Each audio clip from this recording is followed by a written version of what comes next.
Hello and welcome to the Clark Blue Podcast post-match reaction. I've got a big smile on my face for those listening, as I'm sure most Villa fans have around the country and around the world, in fact, as Aston Villa have won their fourth consecutive Premier League game after beating already relegated Southampton and giving ourselves Matthew Lynch a real fighting chance, more than possibly, of a top 5 finish.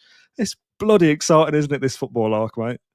We make hard work of it, though, don't we? Blimey, I mean, the first half was a tough watch. I mean, we were Yeah. dominant, but yeah, we made hard work of that today. But to be honest, I wouldn't have expected anything less of us at this point, to be honest.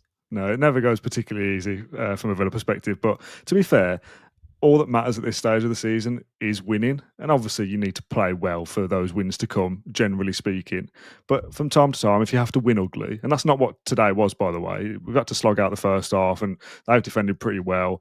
We were purely, completely dominant, had all the chances, all the corners, all the possession, everything. A bit like, I mean, we were PSG today and maybe Southampton were Villa, arguably, from the other night. But it's just about winning. It's about notching up those 3 points as often as you can. And when we spoke a few weeks ago, was it Brentford? I think we did the post-match show potentially. A little bit Brighton, that was it. Firstly, we were talking as part of that about kind of separating ourselves away from the challenges, if you like, of a Brighton and a Fulham, and it feels like we are starting to do that. I think Brighton are certainly out of the race to catch us, at least. Fulham maybe will feel they'll have a chance if they beat us, which I don't think they will do with that being at Villa Park. So I think we have kind of given ourselves enough of a buffer to hopefully finish at least inside the top 7 already, even with the games to come. But we are, tantalisingly close to the top 5 as well. And we'll talk about the complexion of the other sides in it as well. If we just focus on today, like I say, I don't particularly mind the way that it went. Obviously, the ending is great. We score 3 goals, brilliant. 3 substitutes as well, which we'll get to in a second. But if we have to slog it out a little bit and kind of huff and puff and wait for the wall to fall down, then at this stage of the season, so be it. I don't think we ever look like losing No. game today whatsoever, and I think that's the key thing to remember. And with the quality that we have on the bench, I think we were always going to win.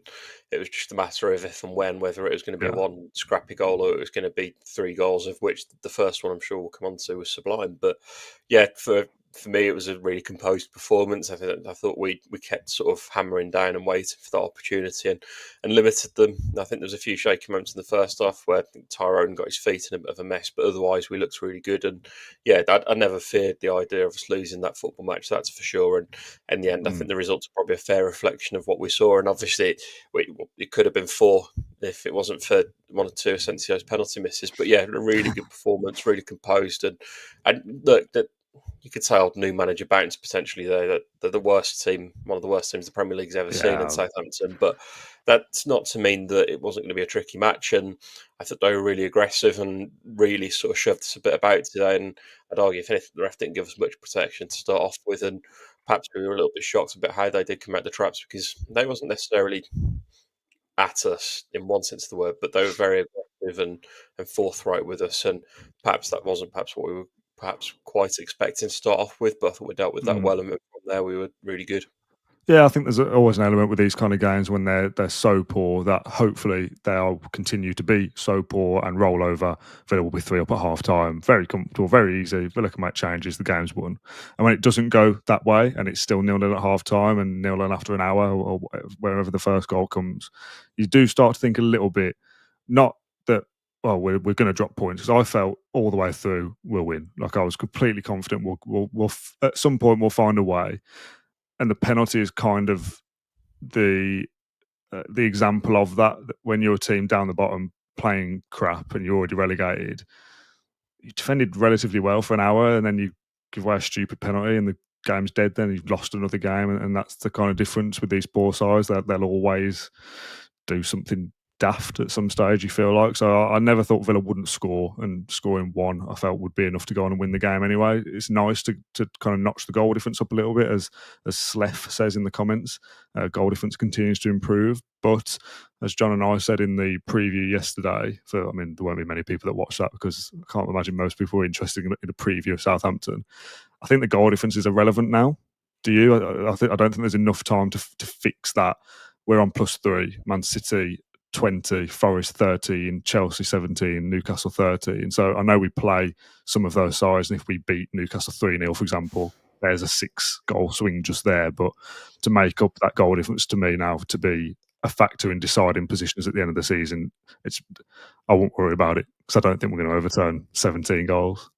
No, I don't think so. And if you look at the matches we've still got to come, we've got to play Fulham, got to play Newcastle, got to play Man City, and they're three sides that are around us. So as you say, goal difference will probably be irrelevant in truth by the time those three matches happen, because I think we'll know a much clearer picture by then. Obviously, Newcastle have got games to play, and whether that's a good because thing we or feel a like bad Villa have still got to win, say, 5 games or whatever it is. Yeah. But for goal difference to be a factor, they've got to be 5, 3 or 4-0 victories. No, totally, I'll take 5 1-0s. Yeah.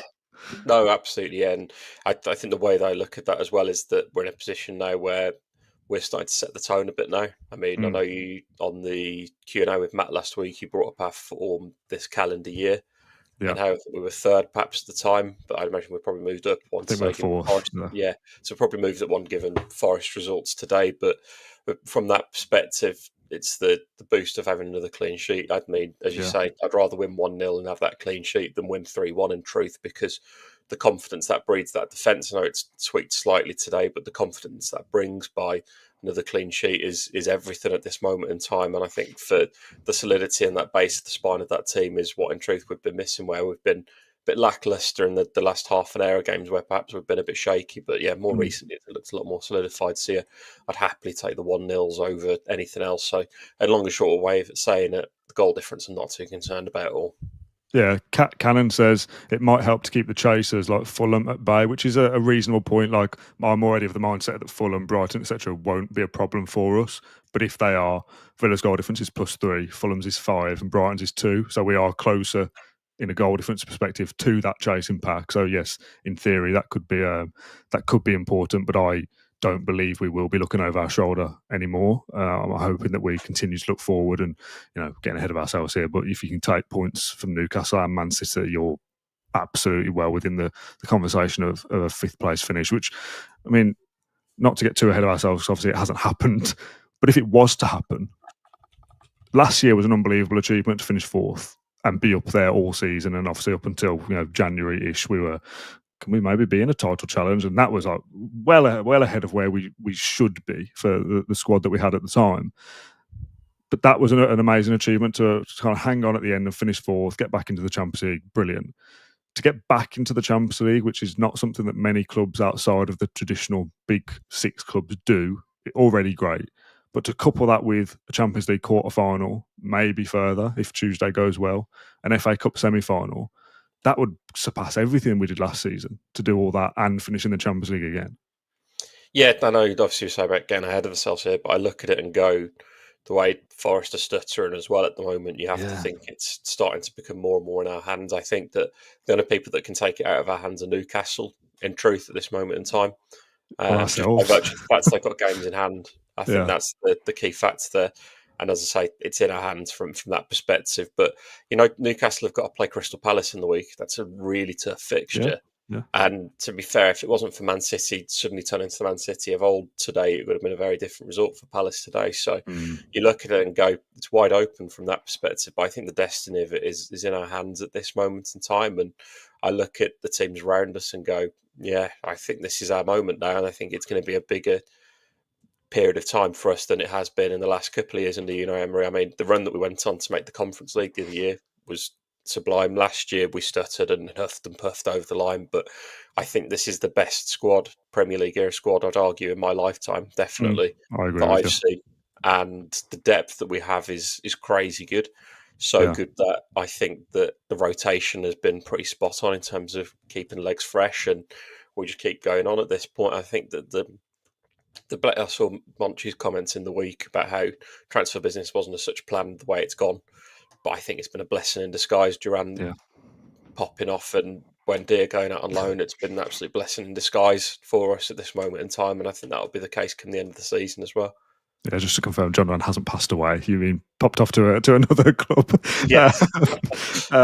Yes, I totally agree with you. This is a really good squad, and we've spoken a little bit on the podcast in recent weeks about Villa. It just feels like we're maybe take away the Champions League a little bit, because obviously what happened in the first leg, but it feels like we've kind of managed this back end of the season a hell of a lot better than we did last season. And some of that is obviously down to we have more options to make those changes, but we have more options to make those changes than some of the other sides in the race with us now, that we can make changes for Forest and still win. We can make some changes today and still win. And yes, it's Southampton, but as we said, maybe some people felt it was petering out to be a 0-0 draw and another dropped points against a relegated side, or a soon-to-be relegated side. I'm thinking back to the drop points at Ipswich. That will be drop points to a relegated side at some point.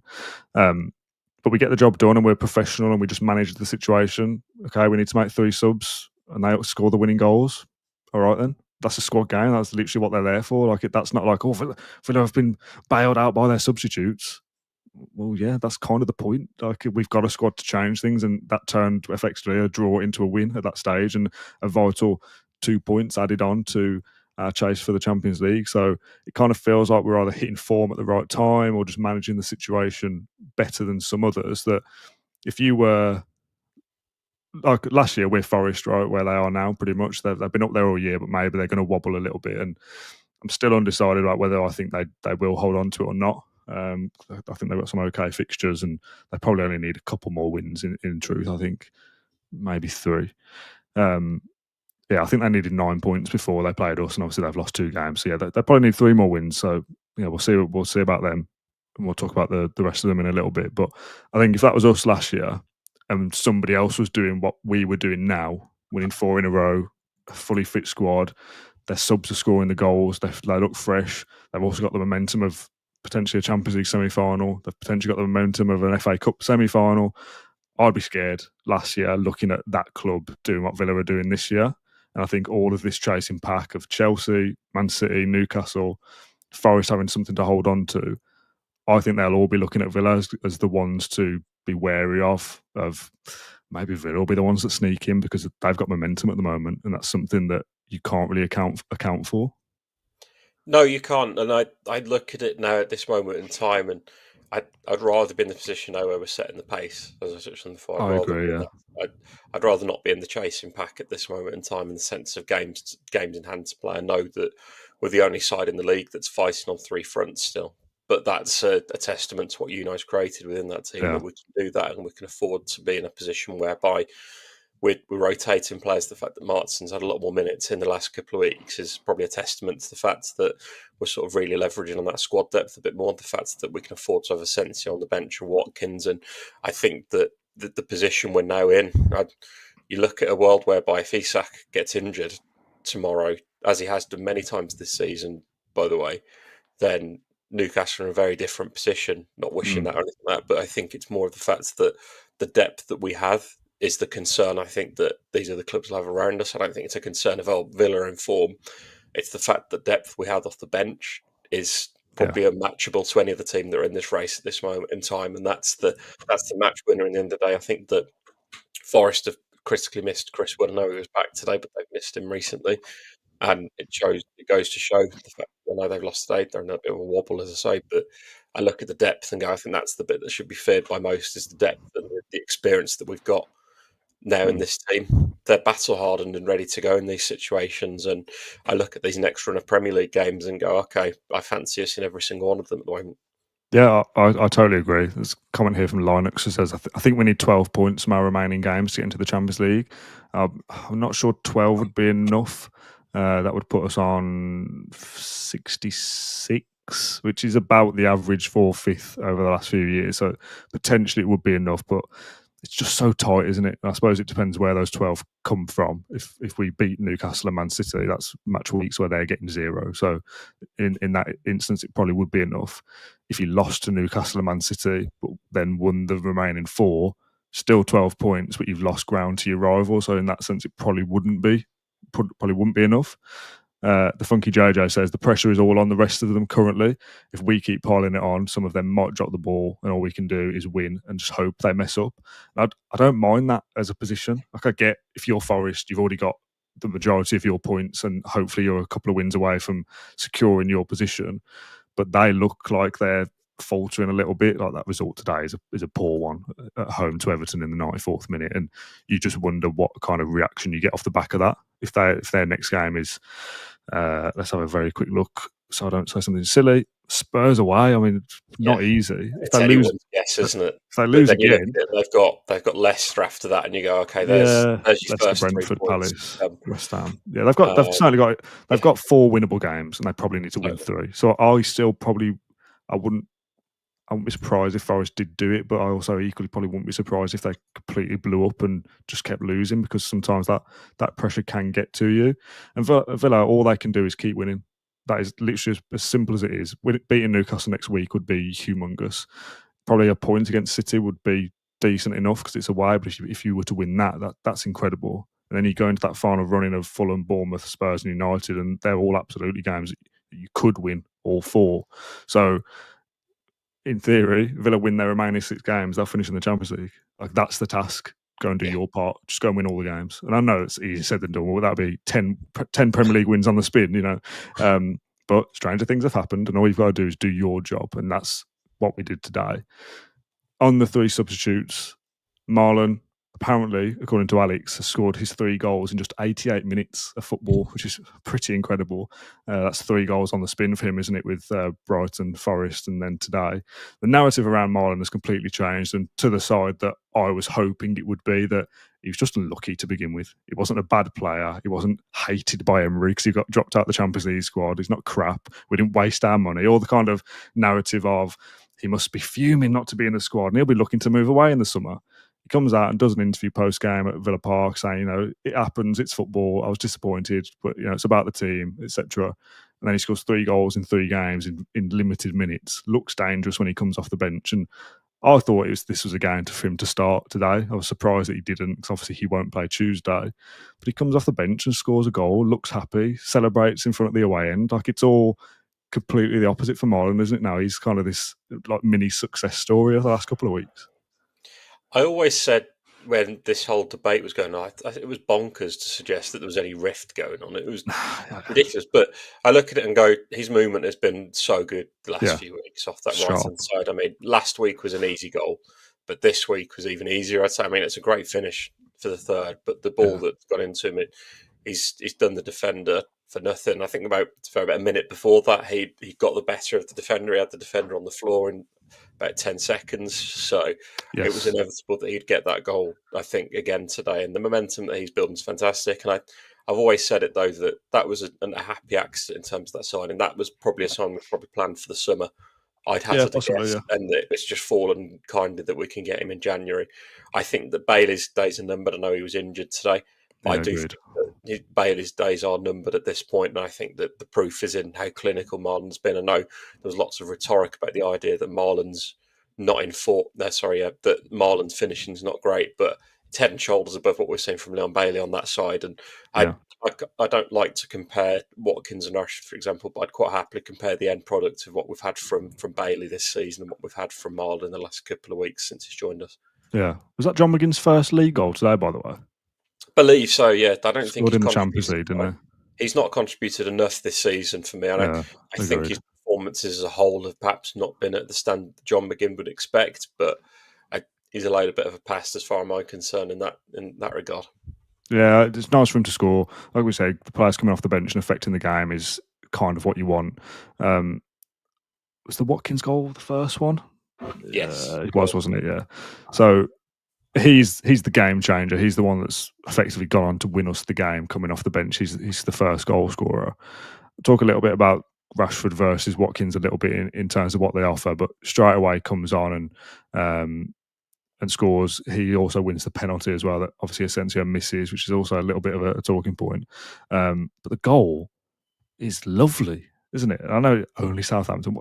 The ball over the top from Tielemans is absolutely inch perfect. And for Watkins to take that first time, I mean, yes, it's needed a bit of help off the bar to go in, but it's such a good, clever finish to take it on like that. And that's not the goal of a player that I thought Watkins was at the moment, as in somebody who doesn't seem confident or doesn't quite trust their body or something like that. He's not looked right in the games that he's played previously over the last few weeks, and clearly to the point of not playing and Rashford's taken his spot. So to come on and do that pretty much straight away is a bit like, oh, I wasn't quite sure he still had that in him at the moment because he just doesn't seem confident or whatever. But he properly celebrated that goal. It must have meant a lot to him to get that, and it's one closer to Mr. Bonlahor's record as well. No, yeah, the ball starting off with that ball from Tielemans. I mean, that's an identical ball to last week, isn't it? It's a carbon copy of the goal that Rodgers scored last week from the ball from Tielemans. I think, as I said, that they're two of the best balls that I've seen in a long time in terms of assists from any Villa player. They're so good, but the finish is world class from Watkins. It's not a finish that you'd expect to see from, as you say, at this moment in time, but I think it's only a finish that he can pull off because of the movement off the back of the player. I think that you could argue today that Rashford was the wrong player to start, but Emery's got his rhyme and reason behind that. But I think to have Watkins as hungry as he seemed today is the Watkins that we need, that we've perhaps been missing for a large part of this season. So for me, it's been a perfect day for Watkins in that sense, to come off the bench and score and win a penalty and all around just cause a massive hassle to the Southampton defenders. It's we want to see from him most, and I hope that the last few weeks has given him that kick to say, look, your place isn't guaranteed in this team, but equally, if he has been carrying a knock, then fair play to him for coming out today and finishing what's a lovely goal, for a lovely piece of movement as well. Yeah, I seem to remember John saying that they were told, look, there isn't any kind of physical issue. Like he's all right. The squad is all right. There's nothing to kind of worry about in that regard. But there's clearly been some kind of confidence issue or just having his nose out of joint a little bit from Rashford's come in and taken his spot. Like Ollie Watkins is the main man until Marcus Rashford shows up, and all of a sudden, he'll play on the left. No, he won't. He'll play as the striker over the last couple of games, and that's got to have annoyed Ollie Watkins. There were comments from Unai in the pre-Saints presser about, some players are angry, but, I want them to, I almost want that I want them to come on and basically change things.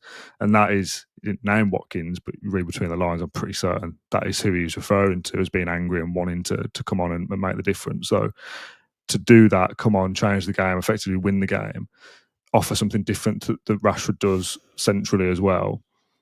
And this is obviously much easier for me to say now after the game. My opinion pre-match was that Watkins starts PSG. That's concrete for me now. Watkins starts up front against PSG.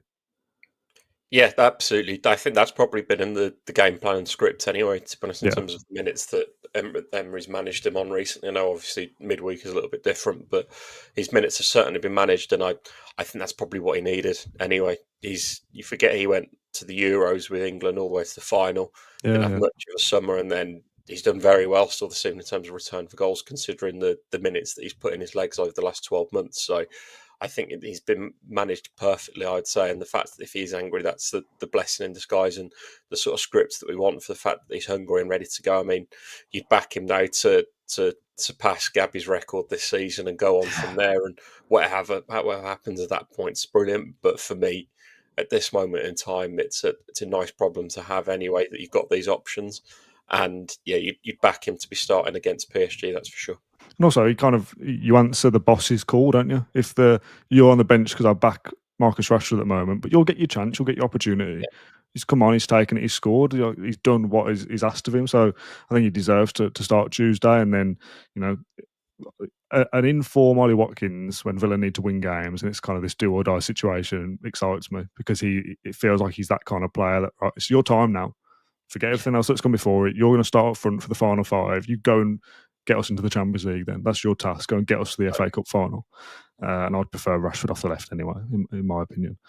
What's your kind of thoughts between Watkins or Rashford if it's a number 9 situation? Is it always Watkins to be that guy? Because Rashford's done all right up front, but just different. I think there's a time and a place for both of them. I thought we saw the best of Rashford against Brighton, because that's the sort of game where that counter-attack really works for us in terms of when we're being pressed and we're having to look to counter. I think that suits Rashford to the T. I think a game like today was always going to be Watkins' game to win for us anyway, whether he was starting or off the bench. It's that sort of fixture. And for me, Watkins gets the nod every time, whatever match it is. But I think you have to tweak it and you have to be savvy with his minutes. And I think that we're in that luxurious position now. I don't think if this is Duran, I don't in truth think that Emery would still be trusting him at this stage to be starting games week in, week out. And I think that the options that we have now it's always Watkins for me, and I don't the loyalty is one thing towards Watkins, but it's more about what he offers to that team. And yeah, fair enough. We saw a lot of good work rate from Rashford today. I don't think he was at his best, but he worked hard and he came back when he needed to. Not that there's that many chances where he needed to, but for me, Watkins is the all-round player that we need in this team at this moment in time. Yeah. Just talk to me about Rodgers very quickly and where he fits into that. Obviously, when Asensio's playing, he's the number 10, but I still think that that's Rodgers' best position as well. Save the penalties for a second, but I don't think Rodgers is as effective on the right-hand side. He's not, and we saw the best of Rodgers when he moved more central today. Yeah. And I think that's probably been the case for the last few weeks, especially since Asensio's been in that team. I keep saying last few weeks. It's best part of 3 months ago now since Asensio's come through the doors, give or take. So from that perspective, Rodgers is definitely more suited to go central and being able to drift across that forward line. And he's a lot more restricted when he's out on his own on that right-hand side or left-hand side, wherever he tends to get pushed out to. I don't think it works the same for him, and I don't think you strike the same tune from him. He's not as impactful, but as soon as he goes centrally, he sets up that assist today, and that's a testimony in the fact that we could give him a few minutes rest today was even better as well. Okay. Asensio's penalties. Not like him for a player of his quality to miss 2. Anyone can miss 1 penalty. I was a little bit surprised personally to see him take the second. That swings both ways of, right, you've missed the first one, go and forget about that, just go and score the second one then. Or you missed the first one, it's someone else's chance. So for him to take the second one and miss it again is pretty bad. Obviously, McGinn scores the rebound, so ultimately, happy days, doesn't really matter. We win the game anyway, but it gives that little bit of doubt of, well, if we get a penalty in the first 10 minutes against PSG, who takes it? If Asensio's playing, does he take it again? You look at it and go, Tielemans is a fantastic dead ball specialist. You think he'd be good at taking a penalty. We know he's not. Yeah. Asensio's record was pretty immaculate until today, and then he's missed 2 in the space of about 10 minutes was frustrating. The fact that Watkins had won it and then didn't take it as well is even more frustrating. The fact that I think Watkins probably should have taken the second one, to be honest. The second one especially, yeah. I was surprised. I thought Watkins was going to, but Asensio obviously had other ideas. And look, it's Ramsdale. The first one's a great save. The second one, I think from memory, Asensio's put it in a similar spot, hasn't he? And Ramsdale's probably gambled on that one. But good height for a goalkeeper. It was going to get retaken as well. But yeah, it's frustrating to see, but it's a confidence worry, I think, on that front, definitely in terms of penalties. But it happens, and look, we've won the game of football. I'm not going to chew over it too much, but it's just more the mannerism in which both of those penalties have been missed is more the frustration. But Asensio has won so many points in the last few weeks. It's hard to go against him, isn't it? Yeah, if this game finished 0-0 and Asensio misses 2 penalties, he's the bad guy. Rob says, "I'll hear no bad word against our Lord and Saviour, Asensio." Yeah. But if it meant something, we would have to have done that. But yeah, ultimately, it doesn't really matter at the moment. It's about the next one, the next penalty. Lewis says he didn't miss the penalties; they were saved. Yes, good differentiation. It is a save more so than a miss, but ultimately, yeah, kind of basically the same thing. Yeah. Let's just reflect on the top 5 then. I love this, by the way, and I'm more than happy to hold my hands up and eat humble pie and say I was wrong, that I didn't think Villa could put a run together, because I didn't, and I've said many times. But you brought that up today. I know not everybody listens to every single episode, so I'm referencing it a couple of times just to get my kind of side out there. When me and John were talking about how difficult the top 5 was, I just didn't see Villa winning more than 2 games in a row at any point, because at that point we hadn't won that many games on the spin.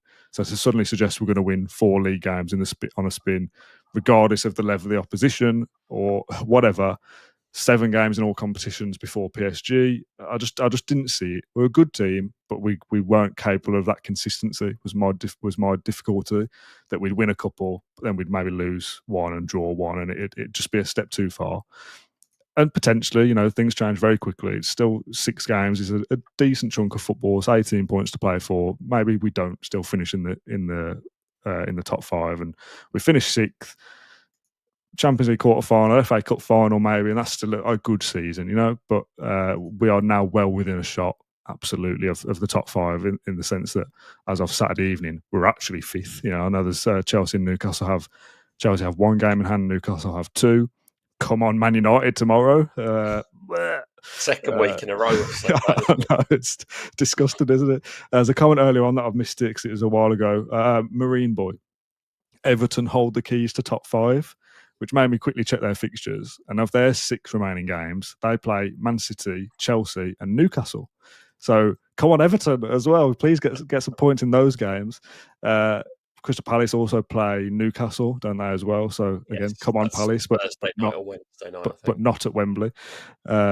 So of course, we're still relying on others to help us out. We're relying on Man City dropping points. Forest now dropping points. They, to me, at one stage, absolutely felt, well, Forest, I think they'll definitely be fit third. Like, forget about them. They're a little ways ahead of everybody. If only we'd held on to that win against them at their place, we'd actually be 3 points ahead of them now, which is ridiculous just on one fixture. We're now 3 points behind Forest with their defeat to Everton today, which is incredible, really. A point behind Man City, and we've played the same amount of games, and we play them in a couple of weeks as well. We are 1 point ahead of Chelsea, but they've got a game in hand, and we're 1 point ahead of Newcastle, and they've got 2 games in hand, but we play Newcastle as well. So, as we said before, if Villa just keep winning, we'll do it, which is quite a tasty proposition. If I said to you now, all right, you've got to win the final 4 games, and if you do, you'll finish top 5. You take that because you back Villa in most games to just go and win some games, and I didn't feel like that was possible 6 weeks ago or 8 weeks ago. Whenever that conversation was about the top 5 is too difficult, we didn't say impossible. We just said very, very difficult. But it's now definitely possible and not as difficult as it was back then either. So it's absolutely on, but it's crucial that you get how many points out of Newcastle and Manchester City, Matt Lynch? 4? 6. We have to get 6. No, I think 4. I think the way Villa are at the moment would surprise me. We draw at Newcastle and go and win at City. I think we need it the other way around. Yeah, I think we do need it the other way around. I agree. I think that the 3 points against Newcastle are more important than the point or 3 against City. I think at this moment in time, I think that we've got to be looking at it and going, City, I think at this point probably take over Forest and finish third. I didn't think 4th and 5th is a bit of a toss-up between them at that point. I look at it and go, I think 4 points is probably a fair reflection of what we need from those, and I think that's owing to, I think that Newcastle drop points to Palace in some shape or description later this week, let alone they're playing obviously tomorrow. And then I go and think, oh, well, Ipswich beat Chelsea 2-0 back in December. You don't know. I know that's at Portman Road in comparison to Stamford Bridge tomorrow, but you look at these things and go, little blocks start to fall in place, and suddenly we could be playing against Newcastle and they've lost 2 in a row. They could lose 2 in a row, and that picture's suddenly changed all of a sudden to actually, we beat Newcastle and Newcastle are at the persuasion, and it's now between us and Chelsea and City possibly, or Forest. So, I think that more will drop away at this point. We've had a few drop away in the last few weeks, and I think there's a few more that will drop in the coming weeks as well. Yeah, Newcastle's the interesting one for me because I'm inclined to agree. I do think Manchester City will finish third. They'll just find a bit of a rhythm now at the back end of the season. This is kind of all they've got to play for, isn't it? So, just make sure they're in the Champions League, and I think they'll have that wrapped up. I do think Forest will continue to wobble a little bit. Whether that's completely out of the top 5, I'm not sure. I mean, it's 3 points, so it's not like, they've still got a 6 point buffer. 1 game week of results going against them, and they're right in that conversation of potentially dropping out. I don't back Chelsea. There's something about them that I don't rate. I can't see them finishing in the top 5, to be brutally honest. I do think it is between us and Newcastle to make up the last place, or obviously Forest if they drop down far enough. I think one of those clubs is going to miss out, and touch wood, obviously it isn't us. But that Newcastle one feels crucial. Obviously, their games in hand are Palace midweek, which, again, not an easy game by any stretch of the imagination. If Palace are firing, went 2 up against Man City today, it's a shame they couldn't hold on to some kind of points there. And Man United tomorrow, which again, I would say that Newcastle shouldn't be fearful of Man United in that, but teams just get results sometimes, and you wouldn't put it past United or Manchester United just to get that win out of nowhere and just they're crap for a bit and then they win a game, and it kind of just keeps the narrative flow. Then they're crap for a bit and then they win a game. But that game that Villa play against Newcastle, if we're to beat them, We're then in that. Me and my dad were talking about this afternoon. You're then in the position of, at the moment, we play a game and we win, but we can still be overtaken by Newcastle because of the buffer that they've got. If we were to beat Newcastle next weekend and results have potentially gone for us in the 2 games they played beforehand, you might get to a stage where we beat Fulham, but it don't matter that Newcastle won because they can't go above us every result now, and that's why that one is so crucial. I think from a points perspective, if you weren't to beat Newcastle, that then puts massive pressure onto Man City that you've got to pick up the points from one of them. So if you don't do it in the Newcastle game first, you're kind of going to have to do it against Man City. So to beat Newcastle puts less pressure on the City game then as well. But even if you don't get the result in that City game, I do think you have to beat Newcastle at home. You still got Fulham, Bournemouth, Spurs, and Man United. If you take 9 points maybe from those 12 available, that alone might be enough. If a couple of other results should go your way, that I think Newcastle, Chelsea play each other. If that's a draw and Villa beat Fulham that week, if that's how the fixtures go, I don't know. I'm just guessing. That's 2 points going on both of them that week, and that's another week they can't overtake you. So the more I talk about it, the more I convince myself that we're going to finish 5th. Maybe higher. Chelsea's running and Newcastle's running are the toughest of the two, I would think, at this stage now. I mean, Newcastle and Chelsea have got to play each other, as you say. They've both got to play Everton. Palace have got Newcastle, as we know. Chelsea have still got to play Fulham as well amongst that running. Chelsea's still got to go to Anfield as well. And I believe that's the weekend Liverpool can mathematically win the title as well. So you go and look at that even more so and go, blimey, okay, it's game on. And I think the 4th is probably on. And third's obviously not the question, but I think 4th is where we should be aiming at this moment in time, definitely. But I'm sure will be aiming for 3rd, that's for sure, I think, at this stage, definitely. Like I said, just keep winning. Keep winning our games. Hope the others slip up, and that will hopefully be enough. And that's a tantalising position to be in, if I've already used that word. We're in April, halfway through April, and there's still absolutely a chance of Champions League football again in successive seasons.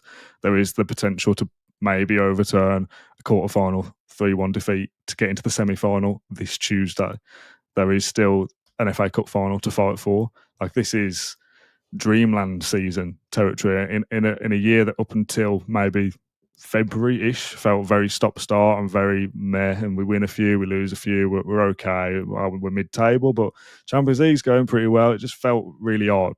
It now feels very exciting that there's so much to play for at this stage of the season. I think if you forget the context of the season and said in August, right, Matt, halfway through April, you'll be in a Champions League quarter-final, an FA Cup semi-final, and you'll be X points, 2 off the top 5?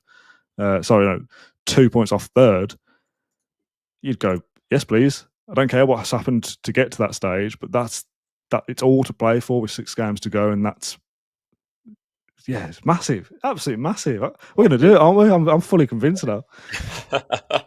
I'd love to look to the odds a few months ago in terms of our chances, because we were off the ball, it's fair to say. Everyone was quite rightly concerned, but it's amazing. I think can turn pretty quickly, but this is Unai's playground at this point, and we're all living in the joy of what he's bringing to the football club. And I think that momentum now is everything, and I think that we've got to be the front runners at this stage now.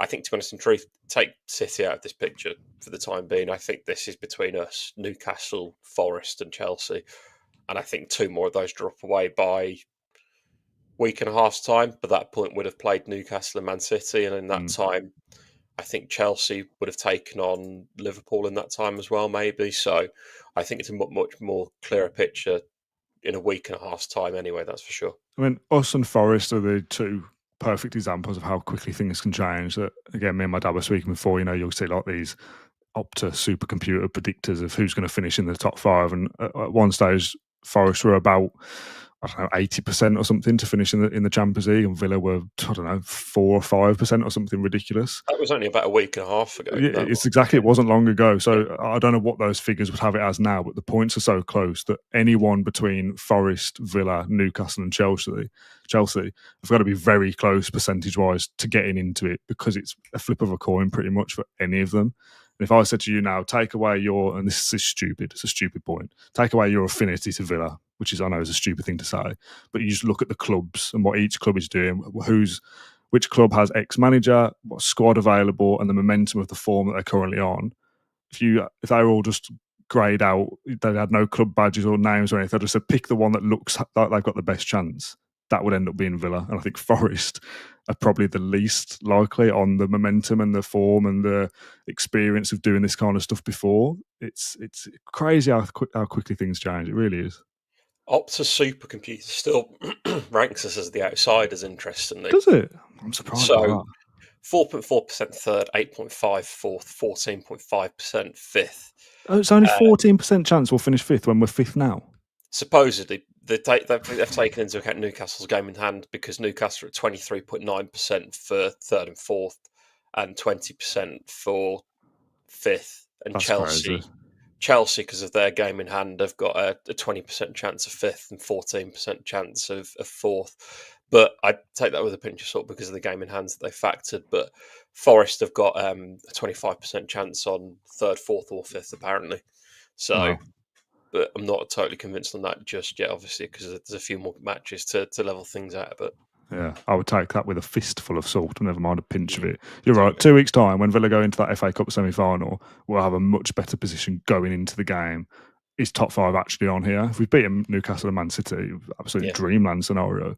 So let's just see where we are. We don't want to get too carried away now, but as we said recently on another episode, the post-match show is here for the vibes of what are you thinking right this second, and this is how we feel right this second. It's a very, very exciting position to be in. Thank you, Matt, for joining me on this episode of the Clanbury Podcast, and thanks everyone for tuning in live on YouTube. You need to do a man of the match. Oh, I forgot all about the man of the match. All right, let's do that very quickly. Thank you, producer Matt Lynch. It's everybody's favourite section. It's time for the Man of the Match award, and we're going to pick our top 3 in order. And if there wasn't 3 good players, it's a bit of tough isn't it? Man of the match. All the comments like, great podcast, lads. Well done. We haven't finished yet. I forgot a segment. Yeah, of course, sponsored by NordVPN. Of course, we absolutely should say that. Man of the match. Go on, you go first. You brought it up. Temi Martinez, isn't it? No. The Watkins has got to take it today for me. The impact he made off the bench was the game changer in the end of the day. Thought Tielemans was sublime as ever. A shout out for Onana as well, who probably his best game in the Villa shirt. And the last, I mean, to be fair, he's not started a run of games since December until the last 2. So, but I thought Tielemans was really good. Onana was really good as well. But yeah, for me, it's got to be Watkins. Thought Maatsen was pretty good as well, actually. Yeah. Generally, it was a good team performance overall. But yeah, I think it's got to be Watkins that takes it today. Yeah, I agree. And Onana raised a little bit of an eyebrow, but you're right, he did play well. I don't know if I'd go as far as say his best game, but there's been about 10 comments that I can see there, and maybe 5 of them have got Onana in as well. So that's a popular shout. So I'm more than happy to stick him in the top 3. Youri Tielemans again. I mean, we joked when we set this segment up that it should be the Kamara award, but it could be the Tielemans award as well. He's in with a shout every single game, and he started every single game in the FA Cup, Champions League and Premier League still. Even when we make changes, Youri Tielemans and Morgan Rogers still play. They still have to play because they're that good. They're that important. So definitely Tielemans. And yes, also Watkins. I agree with your 3. Sounds silly. He comes on for half an hour and he's the man of the match. He didn't play in 2/3 of it. But it's him that's won the penalty. It's him that scored the first goal that set us off to win.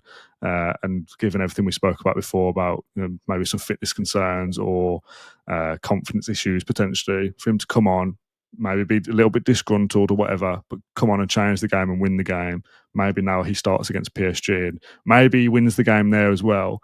Give him his dues, even if it is only for half an hour. So, yeah, Watkins 1, Tielemans 2, and Onana 3.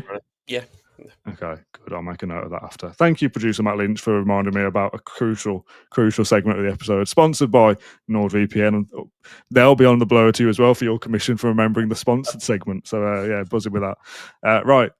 Thanks for watching this episode of the Cloud Blue Podcast. I need that Men in Black thing now. Forget this ever happened before. I've never done an outro on this episode before.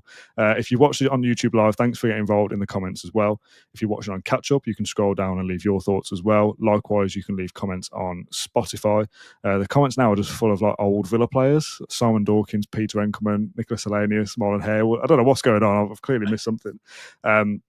If you're listening, you can get involved on Spotify and Apple Podcasts with reviews as well. 5 stars would be absolutely lovely. We'll be back with a Q&A on Monday morning and a PSG post-match on Tuesday night. So stay tuned to the Clanbury Podcast and we'll see you in a couple of days. Bye, everyone.